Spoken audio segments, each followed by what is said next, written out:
Gravando. Então, vamos lá. Vamos dar continuidade, então, do que a gente vinha falando na segunda-feira, sobre o sistema nervoso, ok? A gente falou, então, sobre... antes disso, tá todo mundo conseguindo enxergar bem ali a projeção da tela? Tá muito pequena? Precisa que eu amplie? Como é que tá?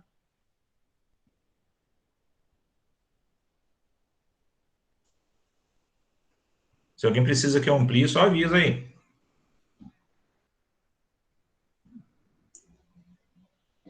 Tem slide que fica pequeno.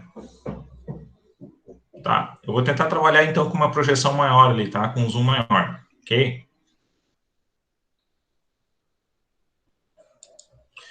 Deixa eu ver aqui. Tá, acho que não tanto também, né? Porque senão daí eu me perco. Aí, me perco nas abinhas.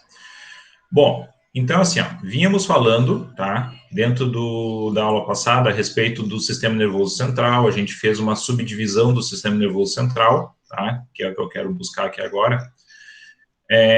Nesse diagraminha aqui, tá? Esse diagraminha é muito bom, tentem guardar ele ou esse aqui, ó, tá? Que também é bem interessante. Então, o sistema nervoso central, tá? Ele vai estar dividido em encéfalo e medula. Quem é o encéfalo? É todas as estruturas nervosas que estão dentro do crânio. E quem é a medula? É a estrutura nervosa que está dentro da coluna vertebral. O que eu encontro compondo esse encéfalo? Cerebelo, tronco encefálico e cérebro, tá? Então, vindo assim, ó, de cima para baixo, que é o que a gente está trabalhando aqui dentro dessa nossa sequência de aula, o cérebro, ele vai estar subdividido em diencéfalo e telencéfalo, tá? Telencéfalo são todas as estruturas do cérebro que são pareadas, tá? Que são encontradas em duplicidade. Diencéfalo são as estruturas do cérebro que são encontradas de forma única, tá? Nós vamos encontrar uma apenas. Depois, nós vamos ter o tronco encefálico, tá? Que vai ser composto de, também vindo de superior para inferior, mesencéfalo, ponte e bulbo, tá? E depois, colocado posteriormente ao tronco encefálico, nós vamos encontrar o cerebelo, certo? Depois, o sistema nervoso periférico, ele é composto de terminações nervosas, gânglios e nervos, tá? As terminações nervosas são as terminações que nós vamos encontrar a nível das estruturas da pele e a nível de estruturas como, por exemplo, músculos, tendões, ligamentos, articulações, tudo aquilo que vai captar as informações para nós, tá? Os gânglios é onde nós vamos encontrar o corpo do neurônio sensitivo, tá? Ele está colocado ao nível da saída da medula espinhal, e depois nós vamos encontrar os nervos propriamente ditos, tá? Os nervos são os caminhos, são as ruas, são as vias, tá? Que vão levar para nós informações que são sensitivas, que são aquelas sensações captadas pelas terminações nervosas, tá? Então, por exemplo, assim, ó, eu estou sentindo o tato de alguma coisa, eu estou sentindo a temperatura de alguma coisa, estou sentindo alguma coisa que me está causando dor, eu estou sentindo minha articulação, que ela está fazendo uma flexão, ou que ela está fazendo uma extensão, eu sinto meu músculo fazer uma contração, ou sinto ele fazer uma distensão, tudo isso são informações captadas por essas estruturas nervosas aqui, pelas terminações nervosas, tá bom? E aí, eu tenho nervos que são somente sensitivos, nervos que são somente motores, ok? Que só carregam informação sensitiva ou que só carregam informação motora. Mas essa distinção de nervos eu vou encontrar somente nos nervos cranianos, que são aqueles nervos que estão se originando do crânio. Depois, os nervos espinhais, eles vão ser nervos mistos, tá? São nervos que estão carregando dentro deles tanto as fibras, as vias, tá, que estão carregando a informação sensitiva, quanto as fibras, vias, que estão carregando a informação motora, tá bem? Então, dentro de um nervo espinhal, eu tenho os dois caminhos. Eu tenho uma rua de mão dupla, tá? Eu tenho a via que carrega a informação para dentro do sistema nervoso central, e eu tenho a via que carrega a informação de dentro do sistema nervoso central até o órgão que vai efetuar essa ação. Ok? Então, isso é uma distinção que nós vamos encontrar a nível de nervos. Então, nervos são ruas, são caminhos, são vias. Por isso que eles vão ser chamados de vias, né? Pela fisiologia, ok? Então, seguindo, nós falamos sobre o cérebro, falamos sobre o telencéfalo e diencéfalo, tá? Falamos sobre a composição desse cérebro em giros e lobos, como esses lobos estão divididos, quem são eles, né? E falamos também sobre os sulcos que estão dividindo esse cérebro em lobos, ok? Falamos sobre dois giros específicos, né? Um que está colocado na região frontal do cérebro, tá? No lobo frontal, e um outro giro que está colocado no lobo parietal, que são o giro pré-central, que é o vermelho aqui, e o giro pós-central, que é o verde. O vermelho, o pós-central, aliás, o pré-central, ele é motor, e o pós-central, ele é sensitivo, tá? Então, aqui a gente tem o córtex motor primário no pré, e o córtex sensitivo primário no pós-central, ok? Continuando, então, a gente falou também sobre o diencéfalo, né, que eu acho que foi onde a gente terminou a nossa aula na segunda-feira passada, e aí, então, chegamos a tronco encefálico. Uma outra coisa que eu queria dizer para vocês só tomem cuidado um pouquinho, a hora que vocês forem olhar a apostila ali, a apostila, ela está levando em consideração uma ordem um pouco diferente, tá? Uma ordem da colocação dos conteúdos um pouco diferente, mas tudo que eu estou falando está ali colocado. Tá? Se eu falar de diencéfalo, está ali. Se eu falar de cerebelo, está ali. Então, só tomem cuidado que a ordem que ela vai adotar é uma ordem um pouquinho diferente. Tá? É uma ordem de forma ascendente, que vem de baixo para cima. E aí, a ordem que eu estou seguindo é uma ordem que a gente vai seguir, que ela é descendente, ela vai vir de cima para baixo. Tá? Então, a gente começou falando de cérebro, falamos agora de tronco, vamos falar de cerebelo, depois a gente vem falando de medula espinhal, aí a gente começa a falar de nervos e sistema nervoso autônomo, ok? Então, essa vai ser a ordem que a gente vai seguir, tá bem? Em alguns momentos, isso vai estar numa ordem inversa ali da apostila de vocês, mas está tudo ali, ok? Vamos adiante aqui. Bom, o tronco encefálico, então, como eu disse para vocês, a gente precisa enxergar sempre, tá? O cérebro e o encéfalo, propriamente dito, como se fosse uma árvore. O cérebro é a copa dessa árvore, mas ele precisa estar colocado num tronco. Então, o tronco encefálico, ou também podemos encontrar chamando de tronco cerebral, ele é composto de, deixa eu pegar a parte mais inferior, mais superior dele. Aqui, mesencéfalo, tá? O mesencéfalo é a parte mais superior desse tronco encefálico. Ele vai estar composto, tá?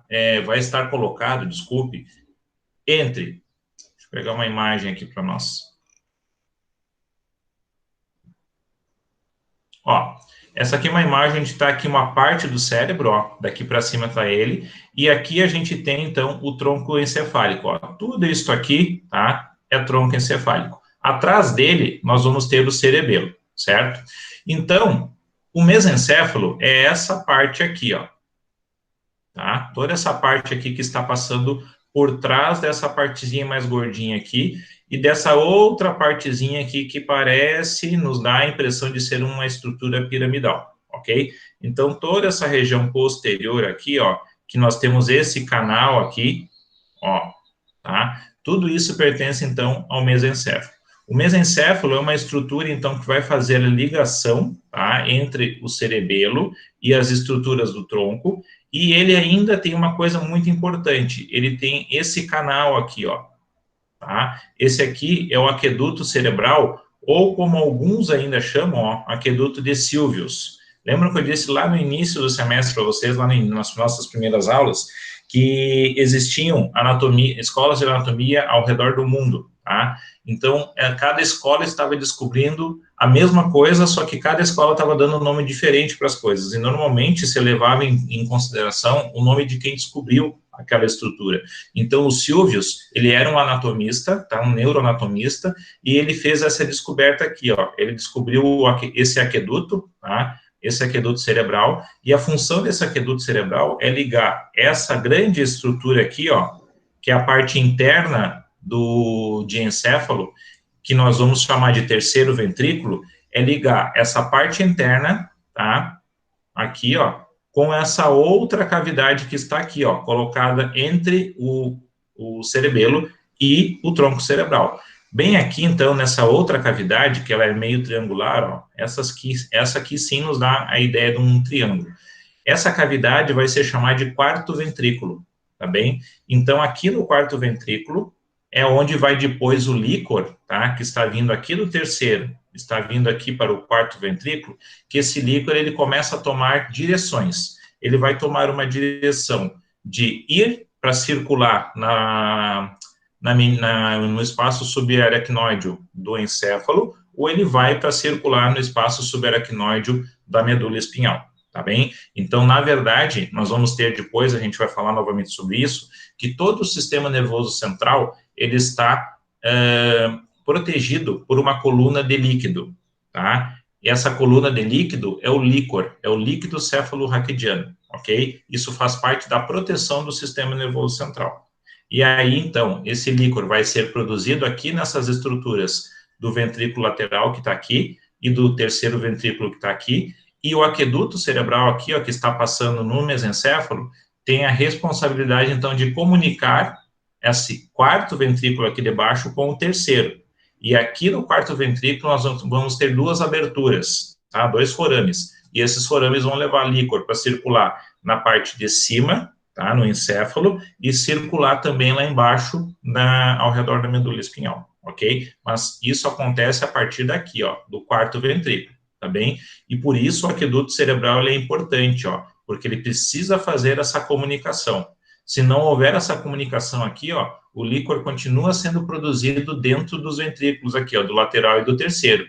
Mas se eu começo a produzir líquor aqui e eu não consigo escoar pelo aqueduto aqui para o quarto ventrículo, o líquor começa a ficar acumulado aqui dentro desse sistema ventricular, dos laterais e do terceiro, e aí eu começo a dar uma pressão de dentro para fora nesse cérebro. Isso é um processo chamado de hidrocefalia, é onde eu começo a aumentar a quantidade de líquido dentro do cérebro, certo? Dentro desses ventrículos, mais especificamente, e eu não tenho escoamento do líquor para a estrutura que vai, então, fazer com que ele seja destinado a outros locais, que vai fazer o alívio da pressão desse líquor aqui dentro, tá bem? Aí, nesses casos, normalmente se opta pela colocação de uma válvula que vai tirar o líquor daqui e vai colocar ele para circular em outro local, tá? Ou vai tirar o excesso dele e vai liberar em outro local para ser reabsorvido também, tá bom? Então, a importância do mesencéfalo aqui, ó, é justamente essa, é permitir a passagem, tá, do aqueduto cerebral. Claro que o mesencéfalo aqui também possui alguns neurônios que vão ter uma função de originar alguns nervos cranianos, tá? Então, mas a grande função mesmo do mesencéfalo é fazer essa passagem aqui do aqueduto cerebral, tá bem? Vejam aqui agora.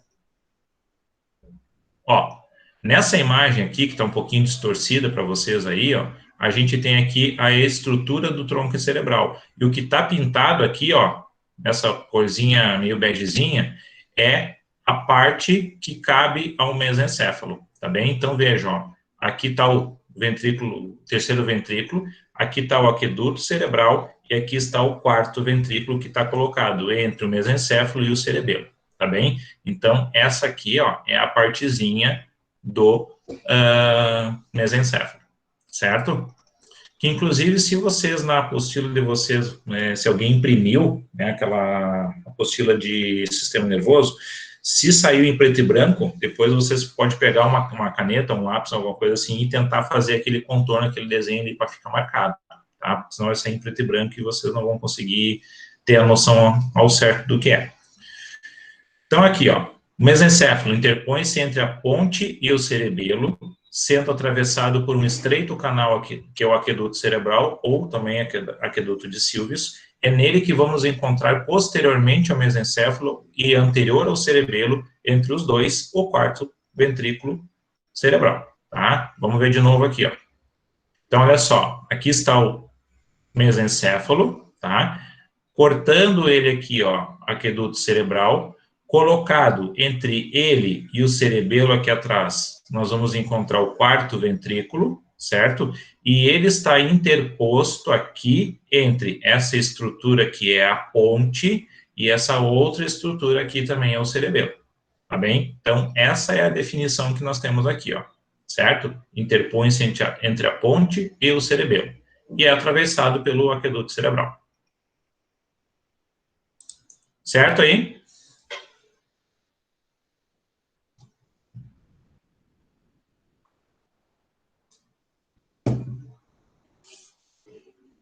Tudo ok? Não está cortando, né? Tá bem?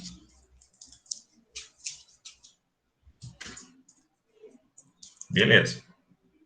Vamos voltar lá. Bom, na sequência, tá, do mesencéfalo, nós vamos ter, então, a ponte.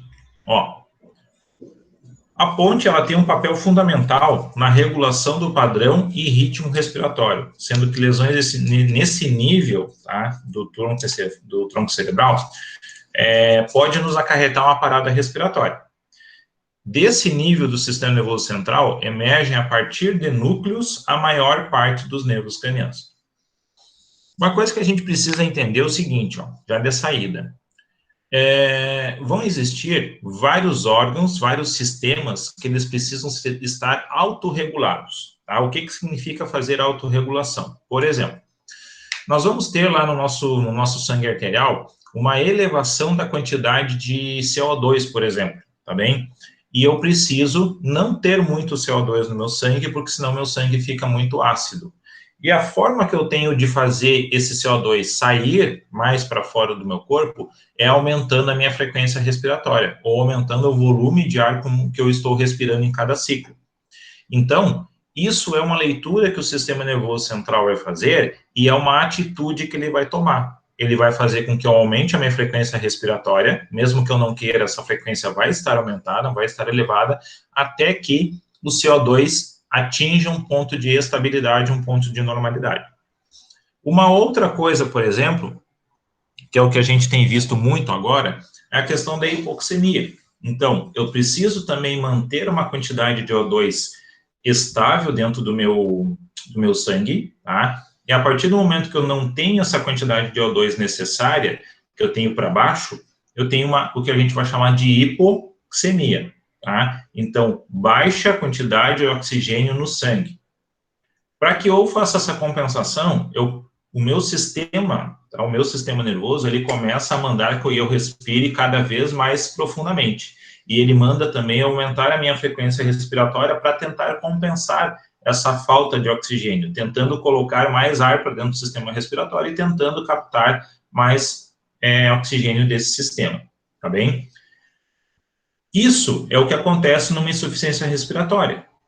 Quando o indivíduo começa, assim, a fazer, né, um processo, um trabalho respiratório muito elevado, tentando fazer essas compensações. Isso vai acontecer independente do que ele tenha vontade. Ele não tem vontade de estar cansando, ele não tem vontade de estar com aquela frequência respiratória elevada, ele não tem vontade de estar com o seu trabalho ventilatório elevado, mas ele precisa fazer isso porque é a forma com que o sistema dele está tentando buscar uma saída para a hipoxemia.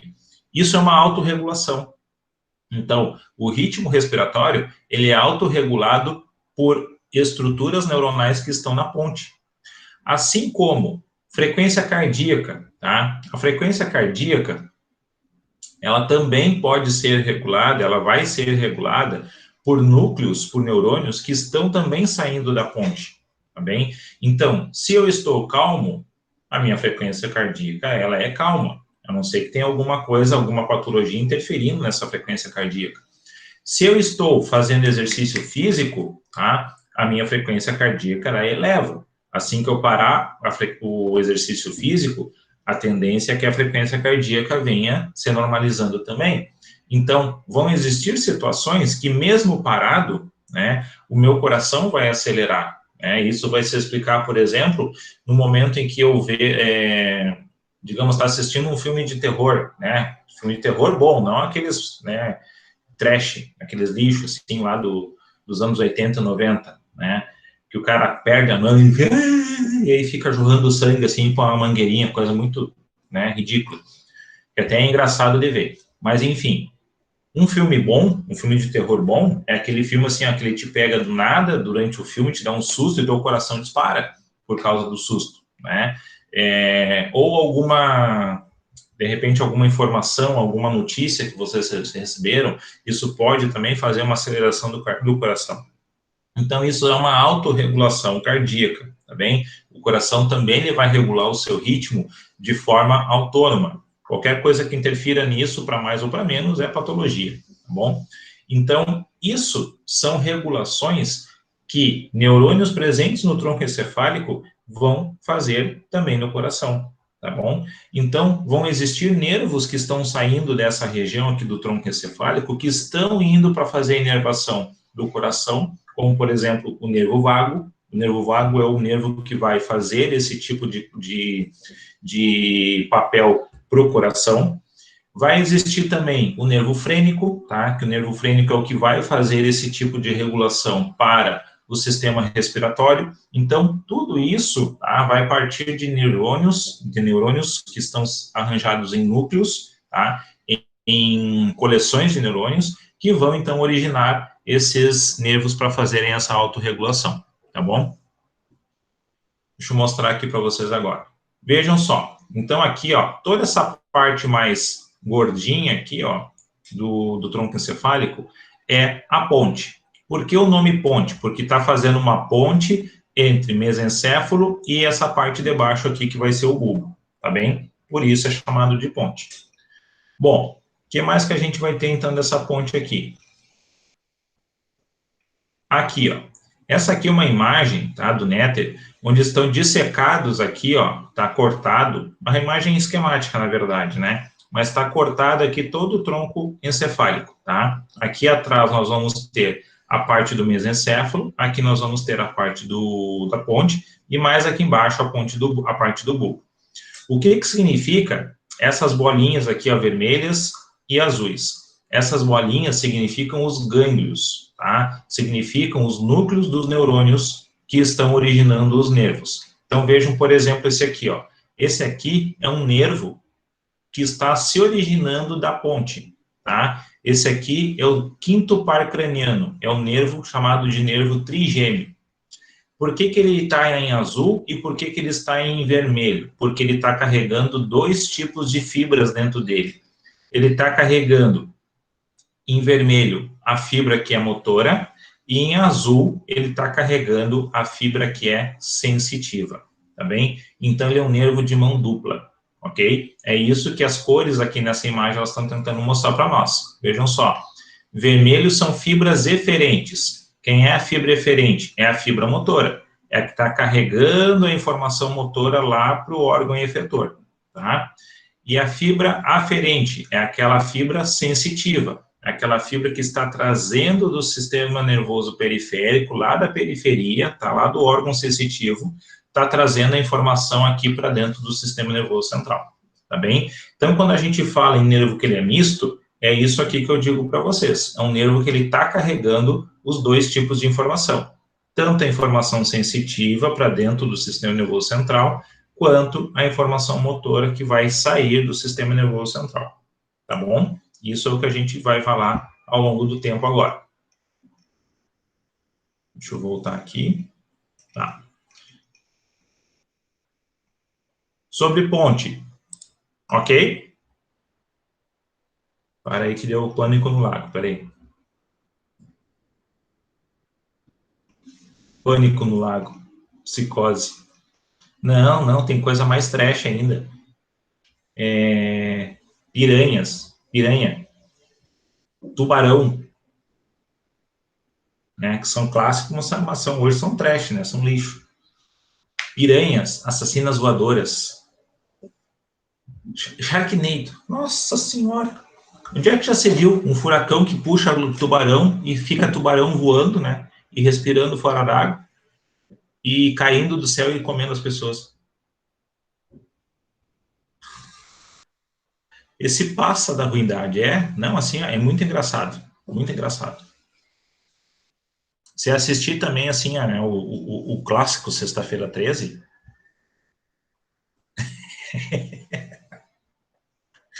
Curtas Gaúchos, Clássico Sexta-feira 13 também é o clássico do trash, né?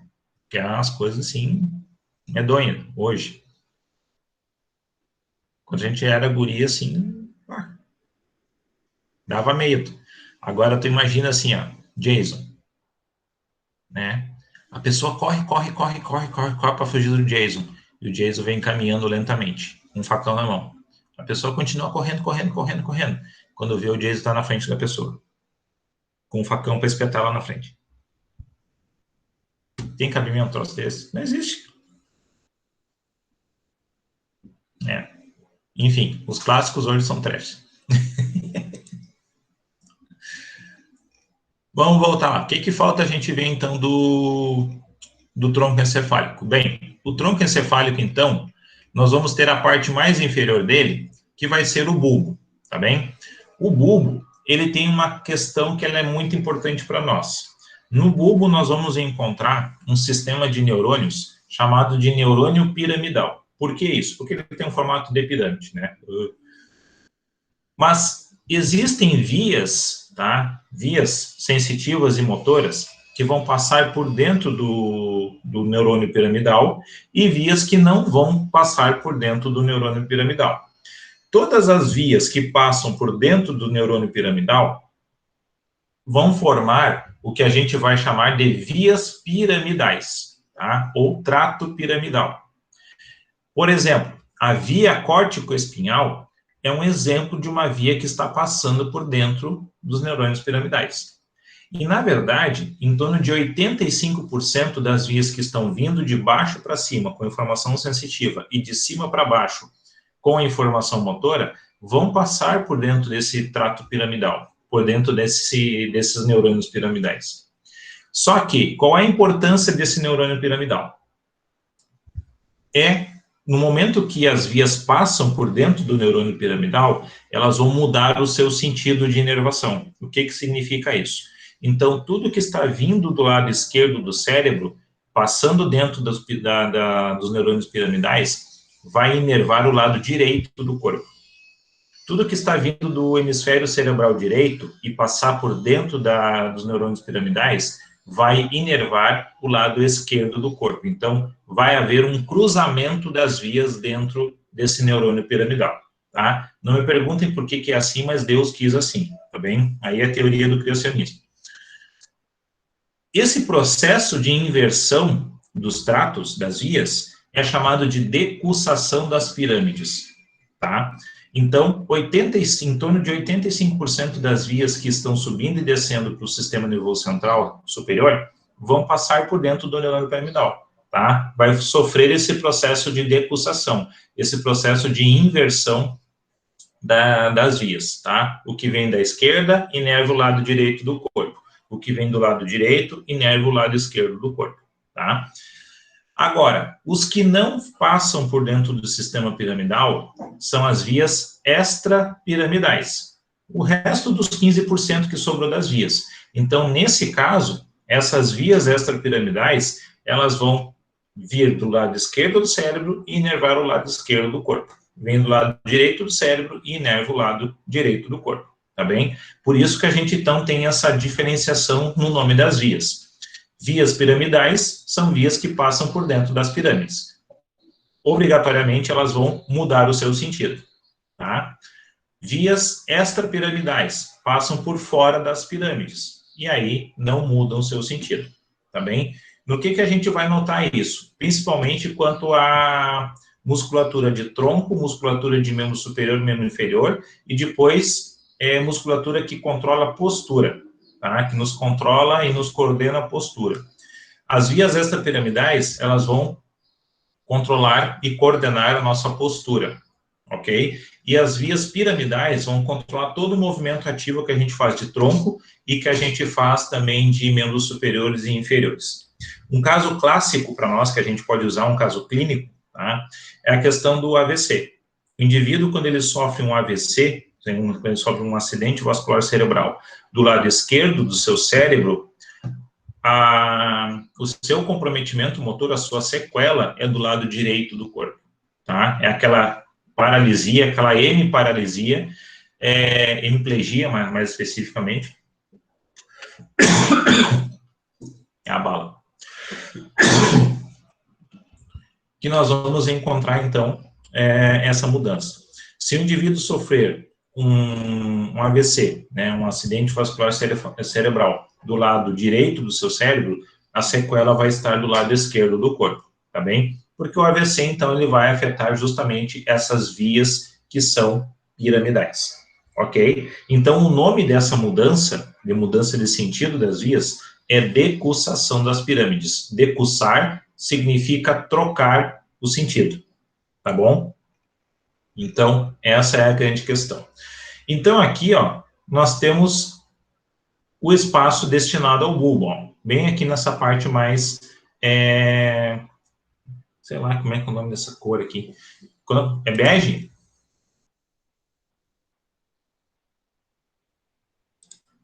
Que cor é essa aqui? Cor de burro quando foge. Rosé. Rosé, obrigado, Alessandra. Não, vou pela Alessandra, que com certeza tem mais bom gosto do que o Stefano, né? Rosé, tá? Esse rosé aqui, rosé salmão, então, vamos criar um nome, né? Rosé salmão, para poder contentar também o Stefano. Ele vai ficar magoado. Essa cor de rosé salmão aqui, ó, é a parte que, então, significa para nós o bulbo, ok? Então, só retomando aqui, ó. Aqui nós vamos ter mesencéfalo, que inclusive a cor pegou aqui para baixo, ó, não deveria, tá? Mas aqui nós vamos ter o mesencéfalo, aqui nós vamos ter a ponte, e bem aqui nós vamos ter, então, o bulbo, ok? Que é onde nós vamos encontrar essa decussação das pirâmides. Certo? Compreendido isso?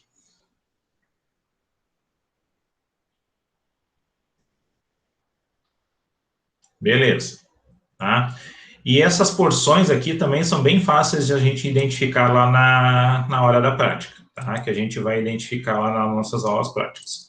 Quando? Não sei ainda, mas nós vamos identificar, tá? Professor, Eu. repete para mim, o da pirâmide, ele controla os movimentos motores do tronco, é isso? Os movimentos de membros superiores, inferiores e tronco. Tá, e o outro? O extrapiramidal, ele vai controlar o tônus da postura. Tá, É um fechou, controle obrigada. postural. Obrigada. Nada.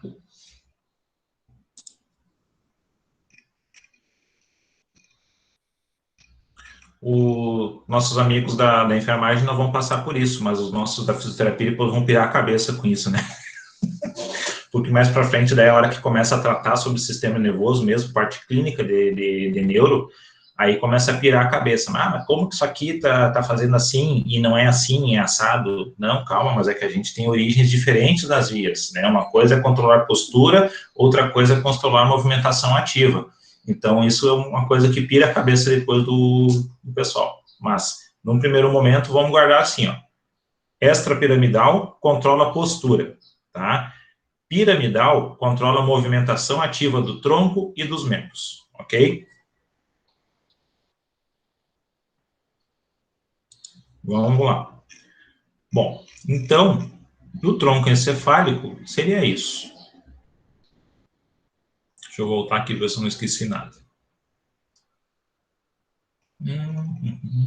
Tronco, tá. Ponte, nós vimos, tronco encefálico, mesencéfalo. Ok. Bom, agora chegando, né, na região posterior desse tronco encefálico, nós vamos encontrar, então, o cerebelo, tá? O cerebelo, ele, por definição, é um cérebro pequeno, ok? Então, por ser um cérebro pequeno, ele também tem umas funções muito semelhantes ao cérebro.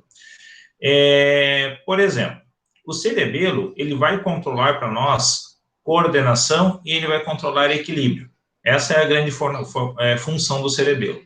Quando a gente fala em coordenação e equilíbrio, o que vem na cabeça de vocês? O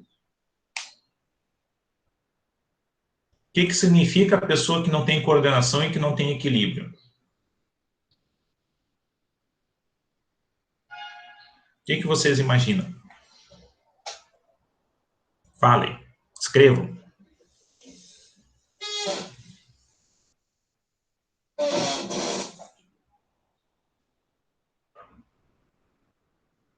Não consegue ficar de pé. Boa, Amanda. O que mais?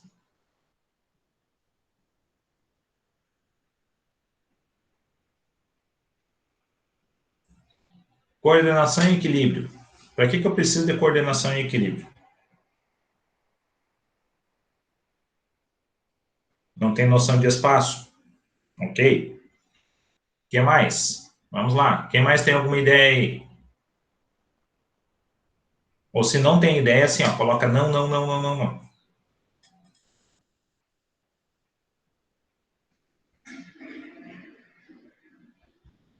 Locomoção? Tá. Então vamos lá. Ficar em pé, noção de espaço, locomoção. O que mais? Para que eu preciso de coordenação e equilíbrio?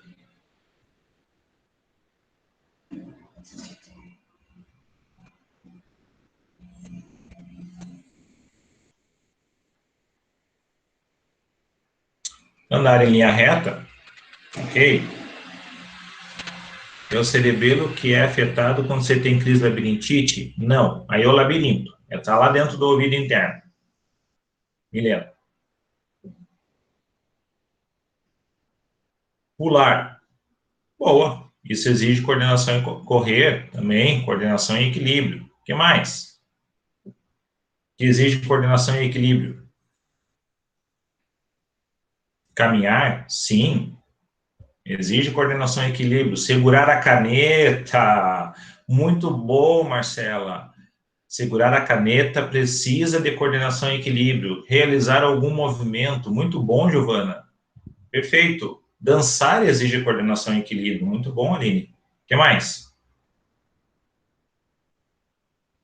Dizem que o equilíbrio está associado ao ouvido interno, mas por que é difícil manter o equilíbrio com os olhos fechados? Porque existe uma conexão entre o ouvido interno e o visual, tá? O sistema visual também te proporciona coordenação e equilíbrio. Tu pode fazer o teu ajuste somente pela sensação da percepção da tua cabeça no tempo e no espaço, que é isso que o labirinto faz, ou tu pode usar o sistema visual como forma também de obter as informações para o teu equilíbrio no tempo e no espaço. Os dois estão, sim, afetados. Tá? Aliás, afetados não, associados. Desenhar, recortar, muito bom. Então, queridos, quando a gente fala, tá, que o cerebelo, vou partir da definição aqui, ó, é um órgão suprassegmentar situado dorsalmente à ponte e ao bulbo, está localizado na fossa cerebelar do osso occipital, sendo separado do lobo occipital por um prolongamento da dura mater, denominado de tenda do cerebelo, tá? Ele vai estar ligado às três estruturas do tronco. Ele está ligado ao bulbo e à medula espinhal pelo pedúnculo cerebelar inferior. Ele está ligado à ponte pelo pedúnculo cerebelar médio. Ele está ligado ao mesencéfalo pelo pedúnculo cerebelar superior. Vamos explicar quem é cada um. Vejam só. Aqui está o cerebelo, tá? Esse aqui, ó, é o pedúnculo cerebelar superior. Ele está ligando o cerebelo ao mesencéfalo. Lá atrás, ó, vocês vão enxergar essa parte mais escura aqui, ó, é o pedúnculo cerebelar que liga o cerebelo à ponte. É o pedúnculo cerebelar médio. E aqui embaixo, ó, esse aqui, é o pedúnculo cerebelar inferior que está ligando o cerebelo ao bulbo e à medula espinhal. Ok? A constituição do cerebelo, nesse corte aqui, a gente consegue notar, ó, que ele tem uma constituição de lobos também. Cada pedacinho desses aqui é um lobo, tá? E a parte cortical dele também é composta de substância cinzenta e a parte interna dele também é composta de substância branca. Mesma disposição do cérebro.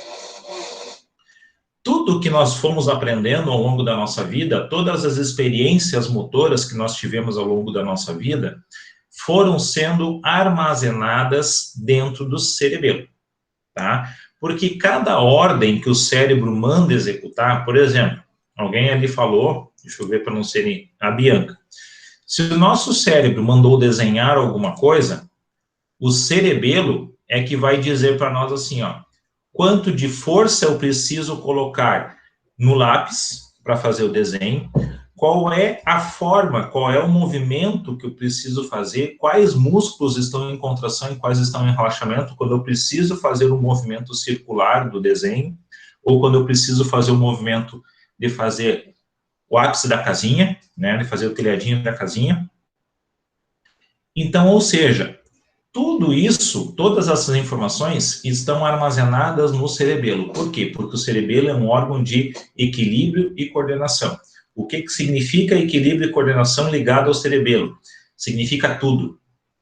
Tudo que vocês fazem na vida exige coordenação e equilíbrio. Se vocês vão mastigar um alimento, precisa coordenação e equilíbrio. Se vocês vão vestir uma camisa ou uma camiseta, precisa coordenação e equilíbrio. Se vocês vão caminhar, ficar em pé, jogar bola, jogar carta, escovar os dentes, tomar banho, tudo o que vocês imaginam de movimento que vocês estejam fazendo, exige coordenação e equilíbrio.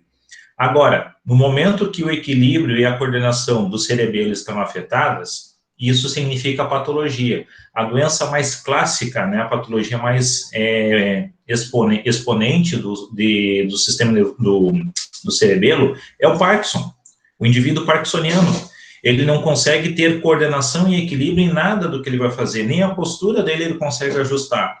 O movimento que ele faz é um movimento já com bradicinesia, com tremor da mão, com tremor dos membros superiores. Então, isso demonstra que qualquer coisa, né, que a gente for fazer exige coordenação e equilíbrio. Existe uma máxima dentro da neurologia que significa cair ensina a levantar.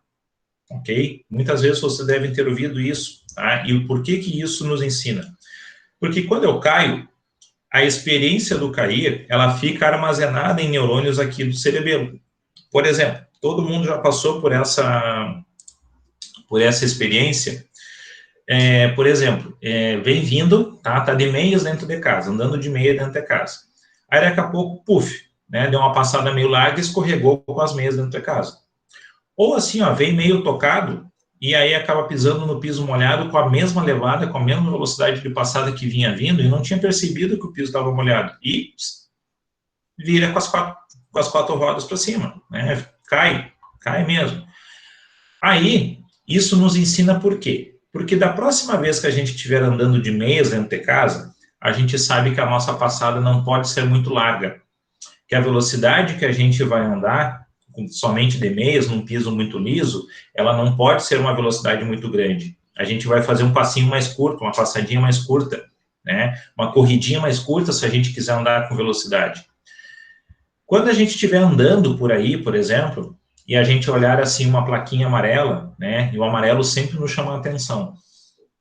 Escrito assim, ó, cuidado, piso molhado. Ou vocês vêm andando rápido e vocês enxergam assim, ó, que o piso está brilhoso, né, remetendo vocês a pensar que ele está molhado. O que vai acontecer com vocês no primeiro momento? Vocês vão parar o movimento, vocês vão baixar um pouquinho os joelhos, fazer um pouquinho de flexão dos joelhos, abrir mais os pés, aumentando a base de vocês, e vocês vão caminhar bem devagar, e os dedos de vocês ainda vão fazer uma agarra, assim, vão tentar se agarrar no chão para tentar não cair. Por quê? Porque vocês sabem que se vocês andarem naquela mesma velocidade, com aquela mesma distância de passada, vocês vão cair sim. Isso é uma experiência que o cerebelo armazenou para nós. Durante toda a nossa infância, nós somos treinados. Nós somos treinados para ficar em pé, nós somos treinados para segurar as coisas, para manusear objetos, para segurar o copo de água, levar até a boca, beber esse copo de água sem virar, né? Nós somos treinados toda a nossa infância. Então, durante esse treino, inclusive, nós aprendemos a desenhar, nós aprendemos a traçar uma linha seguindo um pontilhado. Nós aprendemos, né, a pintar dentro do quadradinho, somente dentro do desenho. Nós aprendemos a recortar, nós aprendemos a amassar, nós aprendemos texturas. Foi tudo isso que durante a nossa pré-escola nós aprendemos. Para quê? Para que a gente chegasse lá na primeira série e a gente continuasse o treinamento. Qual é o treinamento? Desenhar uma letra. Aprender que com aquela letra, né, juntando com outra letra, eu conseguiria formar uma sílaba. E essas sílabas unidas, eu conseguiria formar uma palavra. E depois, essas palavras reunidas, eu conseguiria formar uma frase. E aí eu consigo ler. Então, ao longo de toda a nossa vida, nós vamos fazendo treinamentos, tá? Por isso que agora, para vocês, a anatomia, com certeza, eu digo isso de cadeira, porque eu também passei. a anatomia, ela é difícil. Por quê? Porque nós estamos treinando o nosso cérebro, nós estamos treinando a forma com que a gente está observando agora essas imagens, esses nomes diferentes, nós estamos fazendo um treinamento. Mas depois, essas coisas que a gente treinou, a gente vai usar na nossa prática clínica, a gente vai usar durante a nossa profissão, e isso vai ser depois uma coisa fácil. Por quê? Porque a gente já passou pela fase difícil, que era o treinamento. Para todos escrever foi difícil, para todos ler foi difícil, para alguns mais, outros menos, né? Porque isso depende sempre, assim, ó, de como o nosso cérebro está organizado, como ele está constituído. QI significa, sim, um conceito de inteligência. Algumas pessoas nascem com mais facilidade de aprender as coisas, outras nascem com menos dificuldade, com mais dificuldade de aprender as coisas. Mas isso não significa que nenhuma das duas possa ser treinada e nenhuma das duas consiga chegar no mesmo ponto. Então, por isso, não existe pessoa burra. Não existe ninguém burro. Existe, sim, aquele que foi mal treinado. Existe, sim, aquele que precisa de uma forma de treinamento mais específica para si. Por isso que eu sempre digo, cada um de vocês tem uma forma de aprendizado, cada um de vocês tem uma forma de estudar. A minha forma de estudar é lendo, porque eu estimulo o meu visual, é fazendo resumos, é grifando, é falando e é repetindo as coisas. Então, isso me grava no córtex visual, me grava no córtex auditivo e ainda me grava no meu córtex sensorial, na minha forma de entender as informações, de compilar as informações.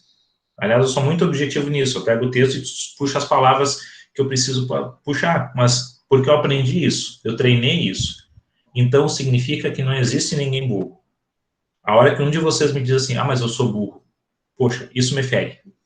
Porque eu acho que nenhum de vocês, em nenhum momento, é burro. Eu só acho que a gente tem formas e formas de conseguir fazer esse nosso treinamento cerebral. E ao longo da nossa vida toda, nós vamos treinando o nosso cerebelo para isso. Treinando para poder conseguir identificar as ações que nós vamos fazer e como eu vou dar a proporção de equilíbrio e coordenação para essas ações. Quais são as sequências de músculos que eu preciso contrair? Quanto de força eu preciso colocar em cada contração? Quais são os músculos que eu preciso relaxar durante o movimento de contração dos outros? Quais são aqueles que precisam somente me amparar durante o processo de movimento para que outros músculos consigam executar as alavancas corretas e eu conseguir fazer a movimentação correta? Então, ou seja, tudo isso está presente dentro do nosso cerebelo. Tudo isso significa coordenação e equilíbrio. O cara que aprende o piano, que aprende a tocar piano, ele não nasce sabendo tocar o piano. Ele precisa desenvolver uma série de movimentos com os dedos, que isso exige uma coordenação e equilíbrio monstruosa. Exige horas e horas e horas e horas e horas e horas de treino. Nenhum desportista, ele nasce sabendo. Ninguém nasce sabendo lutar karatê, ninguém nasce sabendo lutar boxe, ninguém nasce sabendo jogar futebol. Temos pessoas que têm uma capacidade de aprendizado maior dentro dos esportes e isso os torna diferenciado, mas não significa que os outros não vão aprender o esporte da mesma forma, não vão aprender a técnica da mesma forma. Então, isso tudo é treinamento. E claro que quanto mais um indivíduo que tem uma facilidade, quanto mais esse indivíduo se propõe a treinar, melhor ele fica. Isso vai diferenciar muitos profissionais dentro de nós, mas não significa que nenhum de nós é inferior aos outros. Todos nós temos a mesma capacidade. Basta dedicação, basta treino. O maior exemplo, por exemplo, se a gente pensar em esporte, é Cristiano Ronaldo. Cristiano Ronaldo não é craque. Cristiano Ronaldo fabricou o Cristiano Ronaldo. Ele treinou exaustivamente até ser, hoje, o Cristiano Ronaldo. Ele não é o Messi, que nasceu com o dom, que nasceu com a facilidade, né, de manusear a bola, de dar um passe. Não, o Cristiano Ronaldo fabricou o Cristiano Ronaldo. O Messi nasceu Messi. Então, isso são questões que a gente sempre vai ter, ok? Mas não significa que nenhum de nós não possa ser treinado. Nós podemos ser treinados e somos treinados ao longo de toda a nossa vida, tá bem? Claro, assim, ó, que toda a vida de vocês devem ter tido o coleguinha que desenhava melhor, né? O coleguinha que desenhava pior, eu sempre era o que desenhava pior. O coleguinha que pintava melhor e o que pintava pior, eu sempre pintei pior. Então, cada um tem um dom. né? Cada um tem uma facilidade. A minha facilidade é ser fisioterapeuta. Essa é a minha facilidade. Cada um de vocês vai ter a sua facilidade, vai encontrar a sua facilidade, certo? Então, isso exige treino, ok? Exige sistema nervoso central, e se a gente pensar em coordenação e equilíbrio, exige cerebelo, ok? Deixa eu ver uma coisa aqui. Fisiologicamente, ó, difere do cérebro porque funciona sempre de forma involuntária e inconsciente, sendo sua função exclusivamente motora, equilíbrio e coordenação. Por mais que nós tentemos, tá, interferir nessa questão equilíbrio e coordenação, isso é involuntário e inconsciente. O que isso significa? Mesmo que a gente não queira que o cerebelo entre na jogada para nos dar a coordenação e o equilíbrio, ele vai sim entrar na jogada de qualquer movimentação ativa que a gente precise fazer, tá? Ele vai entrar, ele vai dar a experiência dele, tá bom? Que empurrãozinho para a vida. Se eu já pensei em ser coach? Cara, não. Não. Tem algum coach aí? Alguém que seja coach de alguma coisa aí? Seja parente de algum coach?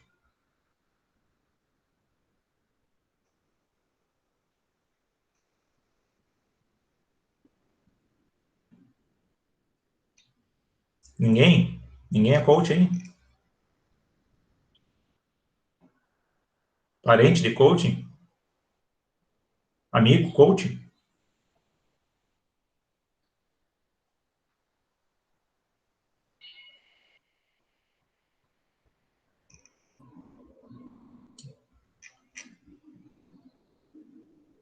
Claro que eu vou falar mal dos coaches.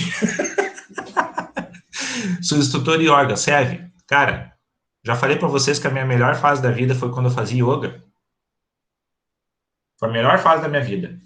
Né? Depois eu comecei a entrar nessa loucura de trabalhar, e achar que tudo na vida é trabalho, né? Trabalho e família, família e trabalho. E aí deixei de fazer yoga. Aí, conclusão, né? Poxa, continuo trabalhando, continuo me dedicando à família, mas sinto muita falta. Meu corpo sente muita falta. 5 da manhã, cara. Não, isso aqui não é nem coragem. Isso aqui, assim, ó, é dedicação. Eu sempre sou muito criterioso, tá? Bom, deixa eu só encerrar essa gravação, senão isso aqui fica muito longo depois, só com o João conversando.